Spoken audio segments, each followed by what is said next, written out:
নমস্কার বন্ধুরা। বন্ধুরা, ভারতের রাজনীতিতে একটা কথা প্রচলিত হয়ে গেছে, ऐसा कोई सगा नहीं जिसको भाजपा ने ठगा नहीं। অর্থাৎ এমন কোনো আপনজন নেই যাকে ভাজপা মানে ভারতীয় জনতা পার্টি ঠকায়নি। যাদের যাদের ঠকিয়েছে তার মধ্যে একটা দলের নাম আপনারা প্রায়ই ভুলে যান, কিন্তু আজকে মনে করিয়ে দেওয়ার মতন ঘটনা ঘটেছে, তার কারণে মনে করিয়ে দিচ্ছি। সেই দলটার নাম বিজু জনতা দল, বিজেডি, উড়িষ্যা ভিত্তিক রাজনৈতিক দল বিজেডি। এই বিজেডি মানে নবীন পট্টনায়কের দল নির্বাচন কমিশনে গেছে। কবে গেছে, কতদিন পরে গেছে? বিধানসভা নির্বাচন এবং লোকসভা নির্বাচনের 9 মাস পরে তারা নির্বাচন কমিশনে গিয়ে বলেছে ভোট গণনা ঠিকভাবে হয়নি, ভোট গণনায় গড়বড়ি করা হয়েছে। যতটা ভোট নির্বাচনে ভোট বাক্সে পড়েছে মানে ইভিএমে পড়েছে আর যতটা ভোট গণা হয়েছে গণনার দিন তার মধ্যে অন্তর আছে, মানে পার্থক্য আছে, ডিফারেন্স আছে, দুটো নাম্বারে গন্ডগোল আছে। সুতরাং আবারও তদন্ত করা দরকার, আবারও মানে স্বাধীন সংস্থা দিয়ে সমস্ত হিসাব নিকাশ ঠিকঠাক করা দরকার।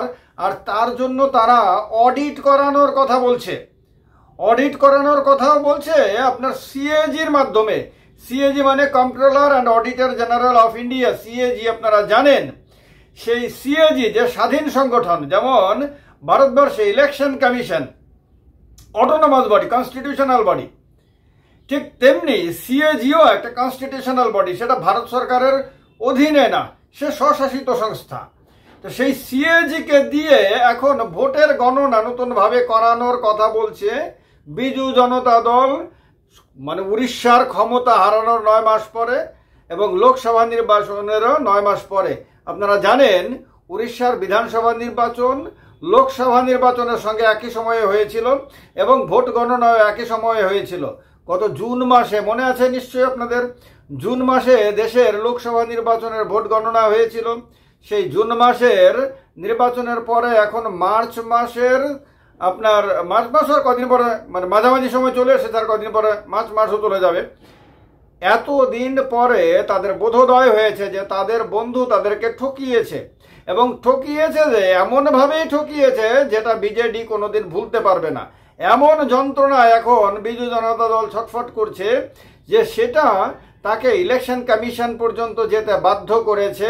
এবং এটা বড় খবর আজকের দিনে, কারণ আপনাদেরকে একবার মনে করিয়ে দিই আমি আপনাদের কিরকম ঠকিয়েছে তাদেরকে। যে বিজেপিকে তারা গত 10 বছর ধরে লোকসভায় যখনই বিজেপি সমস্যা পড়েছে তখনই বন্ধু হিসেবে হাত বাড়িয়ে দিয়ে সাহায্য করেছে এবং বিজেপিকে সমস্যা থেকে উত্তীর্ণ হতে, পরিত্রাণ পেতে সাহায্য করেছে।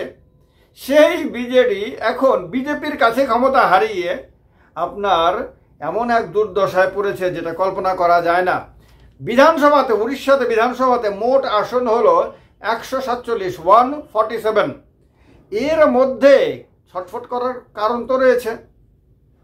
112টা ছিল বিধানসভার আসন বিজেডির কাছে, 112টা, 112। সেইখান থেকে কমে এক ঝটকায় কমে 51-এ নেমে গেছে।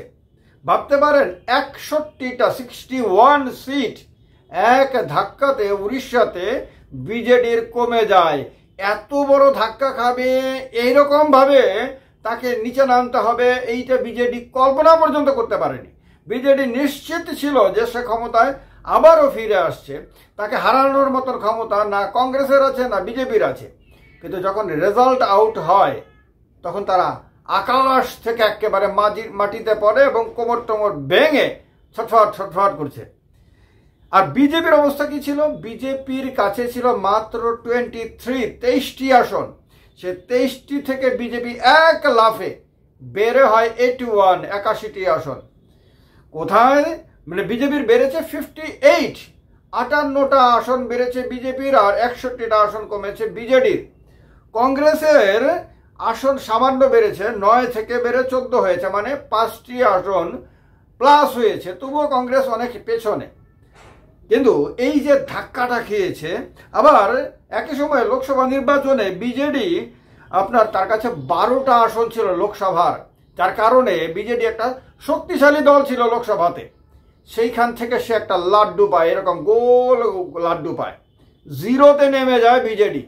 ভাবতে পারেন, বিজেপির কাছে আপনার 12টা আসন ছিল, সেখান থেকে এক ধাপে এক লাফে বিজেপি 20 হয়ে যায়, মানে 20 আসন হয়ে যায় বিজেপি।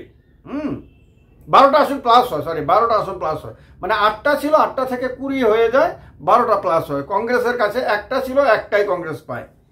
রাজ্যসভাতে বিজেডির বর্তমানে 7 জন এমপি আছে, আর বিজেপির আছে 2 জন। এটাও আগামী রাজ্যসভা নির্বাচনগুলোতে বিজেডির কমে যাবে, বিজেপির বেড়ে যাবে, কারণ বিজেপির কাছে এখন বেশি সংখ্যক আপনার রয়েছে, এমএলএ রয়েছে।